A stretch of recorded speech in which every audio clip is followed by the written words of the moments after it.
नमस्कार दोस्तों, फिर से आप सभी का स्वागत है संस्कृत चैनल पर। आज भी हम पुराने इतिहास के अंतर्गत जो महापुराण सामान्य परिचय है, पहला टॉपिक है, उसमें अष्टादश पुराण में से कुछ पुराण का सामान्य चर्चा करते हैं। तो चलिए चलते हैं पुराण की दुनिया पर। सबसे पहला पुराण है वायु पुराण। और इसमें अब देखते हैं, कादम्बरी अनुसारेण सर्वप्राचीनम पुराणमिदं पुराणेऽस्मिन् चत्वारः पादाः भवन्ति। मतलब कादम्बरी ग्रंथ में पुराणे वायु प्रलपितम वायु प्रलपितम ऐसा लिखा गया है। तो पुराण में सर्वप्राचीनम तो बता नहीं सकते, पर वायु पुराण में कादम्बरी ग्रंथ में, जो कि बाणभट्ट द्वारा भी रचित है, ये भी आपको साहित्य में प्रश्न बन सकता है। कादम्बरी ग्रंथ केन विरचितः बोलकर। तो जो बाणभट्ट द्वारा विरचित कादम्बरी ग्रंथ है, उस कादम्बरी ग्रंथ में वायु पुराण का उल्लेख किया गया है। तो कादम्बरी के अनुसार सर्वप्राचीन पुराण वायु पुराण है। तो इसको आप धारण कर लीजिए। उसके बाद बताया गया है कि पुराणेऽस्मिन् चत्वारः पादाः भवन्ति। इस पुराण में टोटल 4 पाद है। तो इदं पुराणं पादे विभक्तं वा अथवा खंडे विभक्तम्, इस प्रकार प्रश्न बन सकते हैं। अथवा के पादाः सन्ति तेषां निर्धारणं कुरुत, इस प्रकार भी प्रश्न बन सकता है। तो चलिए देखते हैं पाद क्या क्या है। पहला पाद है प्रक्रिया पाद, दूसरा पाद है अनुषंग पाद, तीसरा है उपोद्घात पाद, और जो अंतिम पाद है वो है उपसंहार पाद। उपोद्घात, उपसंहार, प्रक्रिया और अनुषंग। तो इसके बाद सृष्टि तत्व, भौगोलिक वर्णना, खगोल वर्णना, युग यज्ञ ऋषि तीर्थानाम वर्णना। तो सृष्टि का जो मूल कारण है उसका सृष्टि तत्व मतलब सृष्टि का मूल कारण, और जो भूगोल, जो भूर्भुवः स्वः महर्जन तपः सत्यम इत्यादि भौगोलिक वर्णना, वो तो लोक का वर्णन हो गया। भौगोलिक वर्णन मतलब ये पर्वत इत्यादि का वर्णन, या खगोल का वर्णन। उसके बाद खगोल मतलब ये नक्षत्र नक्षत्र संबंधी वर्णन है। उसके बाद युग यज्ञ ऋषि तीर्थानाम वर्णना। ये सब इम्पोर्टेंट नहीं है, इम्पोर्टेंट आप पाद का नाम कंठस्थ कर लीजिए। और कादम्बरी अनुसारेण, और कादम्बरी में कहा गया कि पुराणी वायु प्रलपितम, इस वाक्य को कंठस्थ कर लीजिए। उसके बाद सृष्टितमे अध्याये वेद शाखा वर्णना, प्रजापति वंश वर्णना, प्रजापति का वंश का वर्णन, कश्यपीय प्रजा सर्ग, कश्यप ऋषि का संबंधी जो प्रजा है उनका उत्पत्ति, सृष्टि सर्ग मतलब सृष्टि, उत्पत्ति, श्राद्ध वर्णना, संगीत वर्णना, शिव चरित्र वर्णना, पाशुपत योग, सार्वस्तव मतलब सार्व मतलब शिव संबंधी स्तुति, सार्व मतलब सर्व, सार्वस्तव मतलब शिव संबंधी, सार्व मतलब शिव संबंधी, दक्ष प्रजापतिना कृतः शिवस्तवः इत्यादयः वर्णिताः विषयाः अपि चित्ताकर्षकाः। इस प्रकार जो वर्णन है इसमें, जो अत्यंत मनोरम है। तो वायु पुराण से आपको पाद में विभक्त है, और प्रक्रिया पाद, अनुषंग पाद, उपोद्घात पाद, उपसंहार पाद, इसको धारण कर लीजिए। इसके बाद आता है श्रीमद् भागवत पुराण। ये पुराण से बहुत प्रश्न बनते हैं। ये एक important, it is a important topic in Puranas. तो लिखा गया है कि श्रीमद् भागवतम वैष्णवानां प्रियतमं पुराणं भवति। अत्र 12 मतलब 12 स्कन्धाः, प्रायशः 18 श्लोकाः, 18,000 श्लोकाश्च विद्यन्ते। अस्य वैदुष्य पूर्णतां प्रदर्शयितुं विद्यावतां भागवते परीक्षा इति युक्तिः, सुप्रसिद्धा अस्ति। सुप्रसिद्धा मतलब विद्वत्ता का परीक्षा करने के लिए विद्या, श्रीमद् भागवत ही ऐसा ग्रंथ है कि जिसमें उसने कितना अध्ययन किया है इसका परीक्षण कर सके। तो विद्यावताम जो जिन्होंने विद्या का अभ्यास किया है, तो जो लोग विद्वान है उनका परीक्षा भागवत से ही होता है। तो मतलब भागवत का उतना प्राशस्त्य, मतलब भागवत उतना कठिन ग्रंथ है, तो भागवत समझते हैं तो वो लोग विद्वान है, ऐसा एक युक्ति बैठ गया है। तो ये इम्पोर्टेंट युक्ति है, इसको मैं भूल गया था। तो ये भी ये इम्पोर्टेंट युक्ति है। विद्यावतां भागवते परीक्षा। विद्यावतां भागवते परीक्षा। उसके बाद स्कंद में द्वादश स्कंद बताया गया, द्वादश स्कंद। इसमें जो वर्णित विषय सामान्यतया चर्चा करते हैं, क्योंकि ये थोड़ा इंपोर्टेंट पुराण है इसलिए। प्रथम स्कंदे व्यास नारद प्रश्नोत्तरम पांडव चरितम श्रृंगमुनि द्वारा राज्ञ परीक्षिते शापः इत्यादयः विषयाः। ये शेष है। मतलब प्रथम स्कंद में पांडव का चरित्र, उसके बाद राजा परीक्षित को शाप श्राप दिया था श्रृंगमुनि ने, ये विषय आता है। तो परीक्षित शाप प्रथम स्कंद। द्वितीय स्कंदे ब्रह्मा नारद संवाद पुराण लक्षण वर्णन। द्वितीय स्कंद में पुराण लक्षण। आगे हम पर देखेंगे कि अत्र सर्गो विसर्गश्च, सर्गश्चाथ विसर्गश्च, ये दस पुराण लक्षण बतलाया गया है द्वितीय स्कंद श्रीमद्भागवत में। तो पुराण लक्षण वर्णन में इंपोर्टेंट टॉपिक है। कथम स्कंदे अस्ति, कस्मिन् स्कंदे अस्ति, इस प्रकार प्रश्न बन सकते हैं। उसके बाद तृतीय स्कंदे विदुरोद्धव संवादः, विदुर मैत्रेय वार्तालापः, प्राकृत वैकृत सर्ग निरूपणम, ब्रह्मांडोत्पत्ति, वाराह अवतार द्वारा पृथिव्याः उद्धारः, हिरण्याक्षवधः इत्यादयः विषयाः सन्ति। मतलब तृतीय स्कंद में विदुर उद्धव जी का संवाद है, विदुर और मैत्रेय का संवाद है। उसके बाद प्राकृत वैकृत सर्ग निरूपण। तृतीय स्कंद में सर्ग का मतलब एक प्राकृत सर्ग होता है, एक वैकृत, एक उभयात्मक, मतलब प्राकृत वैकृत, उभयात्मक भी बोल सकते हैं, प्राकृत वैकृत भी बोल सकते हैं। तो इस प्रकार तीन सर्ग का निरूपण, तीन सबसे मेन भेद है।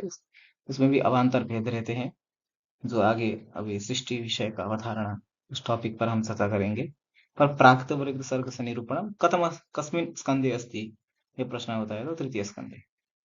उसका ब्रह्मांडोत्पत्ति, वराह अवतार द्वारा पृथिव्याः उद्धारः, हिरण्याक्षवधः इत्यादयः विषयाः सन्ति। उसके बाद आता है चतुर्थ स्कंद। उसमें लिखा गया है कि चतुर्थ स्कंदे सती चरितम, सती चरितम यज्ञध्वंस यज्ञध्वंस दक्ष यज्ञ विध्वंसः ध्रुववेन पृथुचरितवर्णनम्।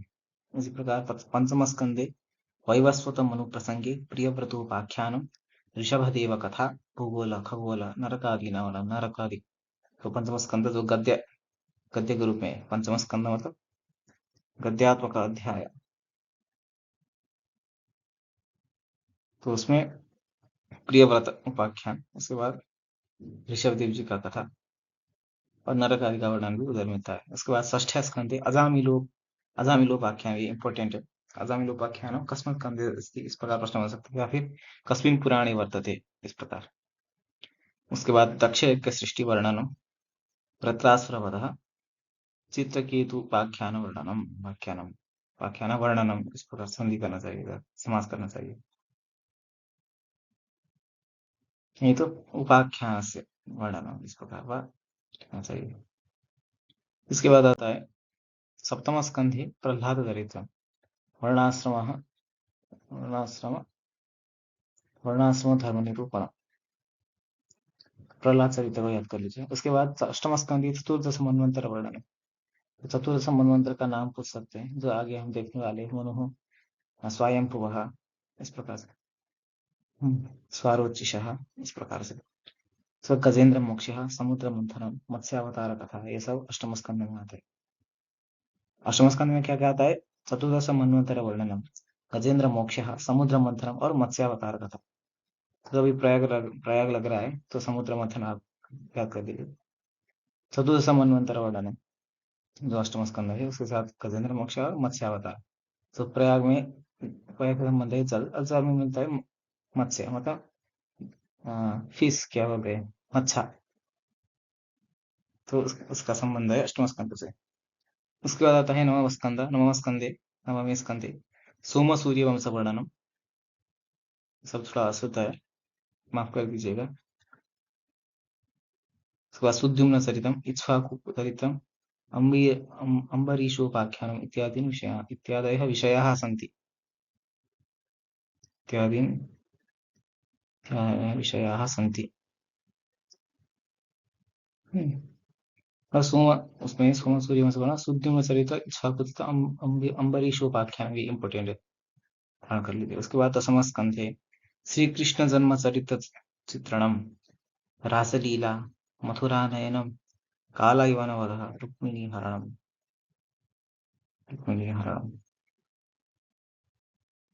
तो दसवां स्कंद सबसे मेन इम्पोर्टेंट, सभी विषय इम्पोर्टेंट है इसमें। जो भगवान कृष्ण का जो जन्म हुआ वो भी दसवां स्कंद में, जो रासलीला गोपियों के संग जो राष्ट्रीय वो भी दसवां स्कंद में, मथुरा का मथुरा का गमनम, इसके बाद कालयवनवधः, रुक्मिणी हरणम। इसके बाद आता है एकादश स्कंद। एकादश स्कंदे यदुकुल शापः, यदुकुल क्षयः, निमीन नव योगेश्वर कथा, श्री कृष्णस्य स्वधामगमनम् इत्यादि विषयान् इत्यादीनां विषयाणां वर्णनं दृश्यते। अथवा इत्यादयः विषयाः दृश्यन्ते, वर्णनं लिखा है तो इत्यादीनां विषयाणां वर्णनं विद्यते, ये होना चाहिए था। उसके बाद द्वादश स्कंधे कलि कलियुगीयानां राज्ञां वंशवर्णनं, युगधर्मविवेचनं, कल्क्यवतारः, परीक्षितं मोक्षः, वेदशाखा वेदशाखा विभाजनम् इत्यादयः विषयाः इत्यादयो विषयाः। इसी प्रकार वेणु गीत, युगल गीत, भ्रमर गीत, गोपी गीत, वेद स्तुति, ये सभी श्रीमद् भागवत का आगे हमसे। तो अभी दसवां स्कंद है, सब जो इम्पोर्टेंट है। इसके बाद आता है भागवतस्य विविधाः टीकाः। भागवत में अभी तक जो लिखा गया वो टीका का नाम क्या है? श्रीमद् भागवतम् इति विशाल ग्रंथस्य व्याख्यानं सरल भाव गभीर तत्वोद्दीपकतया बहुभिः टीकाकारैः कृतम् एवं। श्रीमद् भागवत बहुत बड़ा ग्रंथ है, अष्टादश श्लोक है उसमें, अष्टादश सहस्र श्लोक है। तो इतना विशाल ग्रंथ का व्याख्यान भी सरल भाव गंभीर और तत्वोद्दीपक है, जो तत्व है मतलब जो गूढ़ा ज्ञान है, आध्यात्मिक ब्रह्म ज्ञान,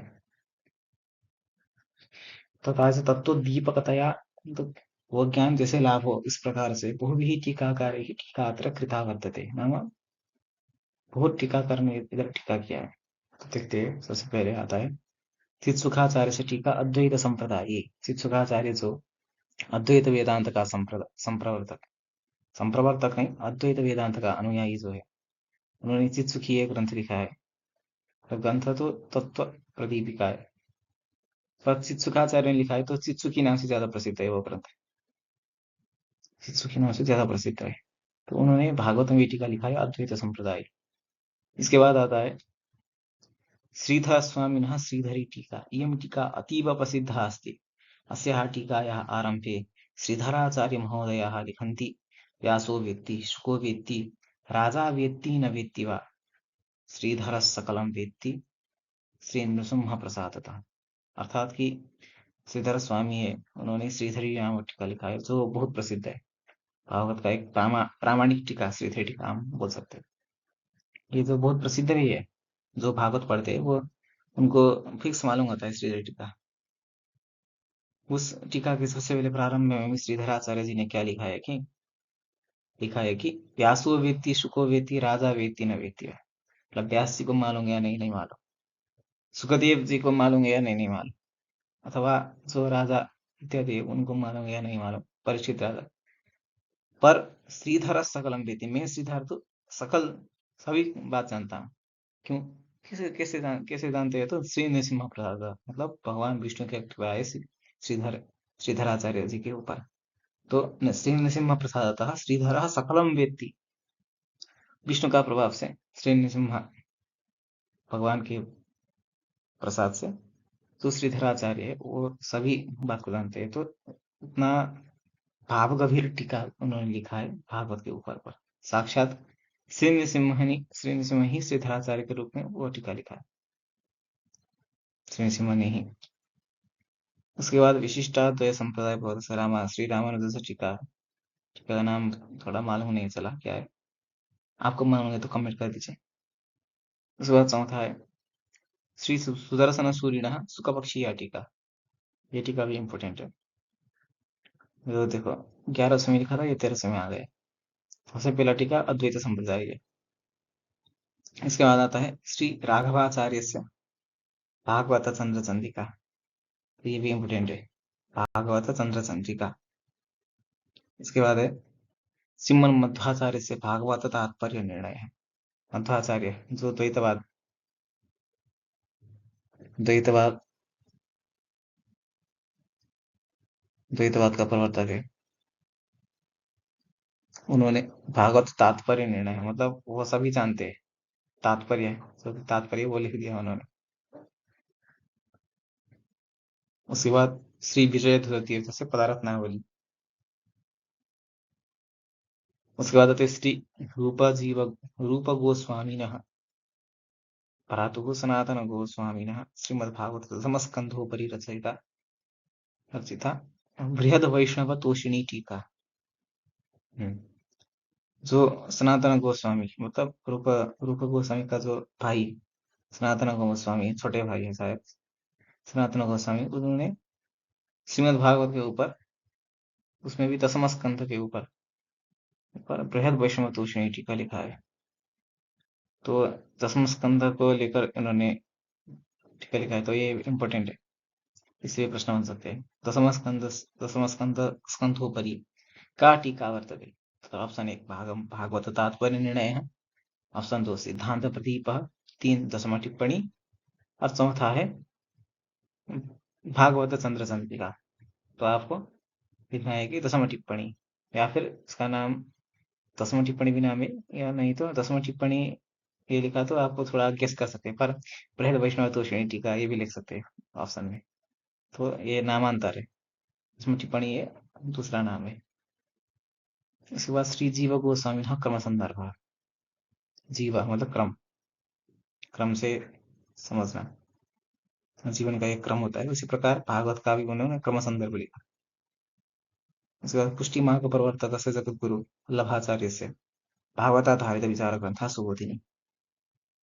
सुबोधिनी मतलब अच्छे से बोध हो सभी जनों को भागवत का जो तात्पर्य है उसका अच्छे से ज्ञान हो, इसको बोलकर सुबोधिनी टीका लिख दिया उन्होंने। श्री निम्बार्क संप्रदानुयायिनः श्री सुखदेवाचार्य सिद्धांत प्रदीप, निम्बार्क का संप्रदाय का भाई सुखदेव, उन्होंने सिद्धांत प्रदीप ग्रंथ लिखा।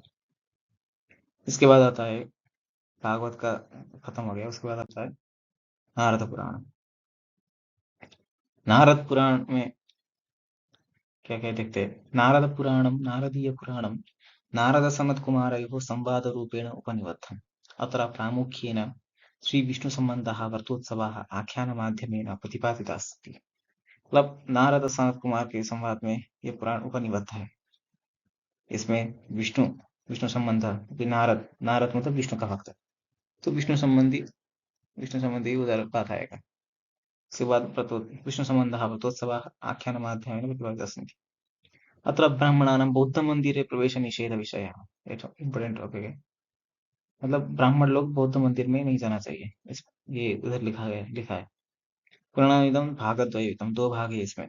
प्रथमे भागे 125 मतलब 125 अध्यायाः, द्वितीय भागे 82 अध्यायाः विलसन्ति। गुरु प्रशंसा, बौद्ध निंदा, कलिवर्ज धर्मः, अविवाह कन्या है, ये थोड़ा मिस्टेक लग रहा है मुझको, इसको छोड़ दीजिए। भारतवर्ष नामकरणम, अयोध्या मथुरा माया काशी कांची नगरीणाम मोक्ष प्रदायकत्वम, ये तो मोक्ष, मथुरा माया काशी कांची ये मोक्ष प्रदायक नगरी है। अतिथि अतिथि परिचर्या, परिचर्या मतलब सेवा, अतिथि का सेवा कैसे करना चाहिए। चतुर्विधा प्राणायाम विधि, प्राणायाम का प्रकार, सत्य महिमा महेशाक्तिवानां मंत्राः, एकादशी व्रतानुष्ठानम् इत्यादयः नैके विषयाः पुराणस्य अस्य गौरवम् अभिव्यञ्जयन्ति। इस प्रकार मंत्र, एकादशी व्रतानुष्ठान और विष्णु संबंधित व्रत, और बौद्ध मंदिरे ब्राह्मणानां प्रवेश निषेधः इस पुराण में बताया गया है। इसके बाद आता है मार्कंडेय पुराण। मार्कंडेय पुराण सबसे छोटा, तो इसमें 9 अध्याय हो गए। सबसे बड़ा जो है उसमें 81,100।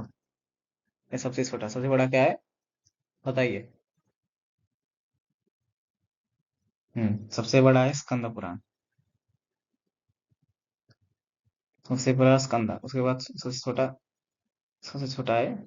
उसके बाद हमने सीक्वेंस बताया था आपको, मालूम है नहीं आपको। मत्स्य, लास्ट में मत्स्य अग्नि था। ब्रह्म, सबसे पहले वामन, वामन से स्टार्ट था। वालिम ब्रभ्र मत्स्य अग्नि।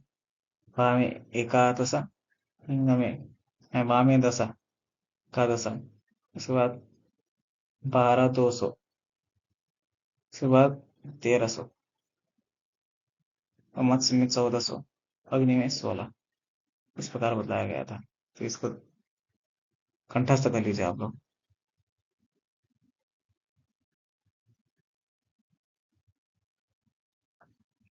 मत्स्य पुराण में देखते हैं क्या क्या है। मार्कंडेय पुराण है। मार्कंडेय मुनि प्रोक्तत्वात् अस्य पुराणस्य नाम मार्कंडेय पुराण। स्पष्ट है, मार्कंडेय मुनि ने बताया है, इसलिए मार्कंडेय पुराण का नाम है। अत्र 137 थोड़ा मिस्टेक है। अध्यायाः प्रायशः 9,000 9,000 श्लोकाः विद्यन्ते। अस्य पुराणस्य, ये थोड़ा याद कर लीजिए। अस्य पुराणस्य आंग्लानुवादः, आंग्ल मतलब विदेशी भाषा में अनुवाद है। विदेशी भाषा को आंग्ल बोलते हैं, मतलब अंग्रेजी, इंग्लिश। आंग्लानुवादः पार्टीजर साहेब महोदय। तो कस्य पुराणस्य आंग्लानुवादः, आंग्लानुवाद बहुत पुराण है, पर पार्टीजर साहेब महोदयेन कस्य पुराणस्य आंग्लभाषायाम् अनुवादः कृतः। इस प्रकार प्रश्न बन सकते हैं। प्रारंभिक केचन अध्यायः दर्पणभाषया अपि अनुदिताः एव। दर्पण भाषा में भी इसका अनुवाद किया गया है। मदालसायाः पवित्र जीवन चरितम्। मदालसा, जो मदालसा का वर्णन मार्कंडेय पुराण में आता है। मदालसायाः पवित्र जीवन चरित्रम् अस्मिन् पुराणे वर्णितम्। दुर्गा सप्तशती इंपोर्टेंट सब्जेक्ट है। दुर्गा सप्तती अस्य एकः विशेषः। दुर्गा सप्तशती किस पुराण के अंतर्गत आता है? तो मार्कंडेय पुराण, ये उत्तर है। तो दुर्गा सप्तशती का अध्ययन कर लीजिए, उसका मदालसा को भी याद कर लीजिए। महर्षि जैमिनी मार्कंडेय प्रश्न चतुष्टयम् अत्र पृष्टवान्। जैमिनी ने मार्कंडेय मुनि को 4 प्रश्न पूछा गया इधर। तो पहला प्रश्न है, निर्गुणः वासुदेवः किमर्थं मानव रूपम धृतवान। मानव वासुदेव ने, जो निर्गुण निराकार है, उन्होंने मानव का रूप क्यों किया? क्योंकि मानव तो साकार है, तो साकार रूप क्यों धारण किया निर्गुण वासुदेव?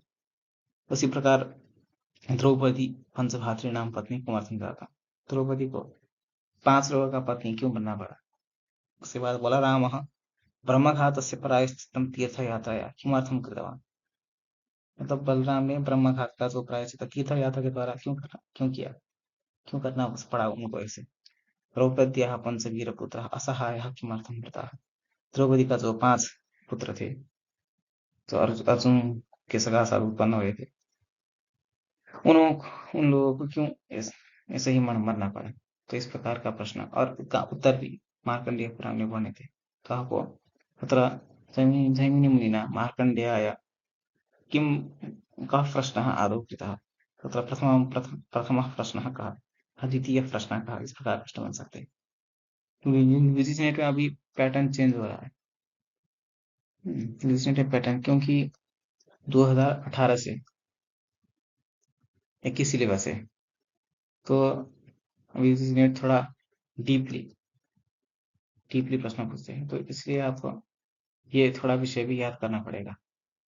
क्योंकि जो पहले पहले का जो पीआई के, उससे भी प्रश्न बनते हैं, पर अभी थोड़ा डीपली पूछ रहे हैं, तो इनको भी आपको याद करना पड़ेगा। तो आज के लिए इतना ही दोस्तों। कैसा लगा वीडियो? अच्छा लगा है तो लाइक शेयर और कमेंट कर दीजिए। और जो आपका स्टडी ग्रुप है या फिर कोई नेट कोड 73 का तैयारी कर रहा है, तो उनको भी वीडियो शेयर कर दीजिए। तो आज के लिए इतना ही दोस्तों। जय श्री राम।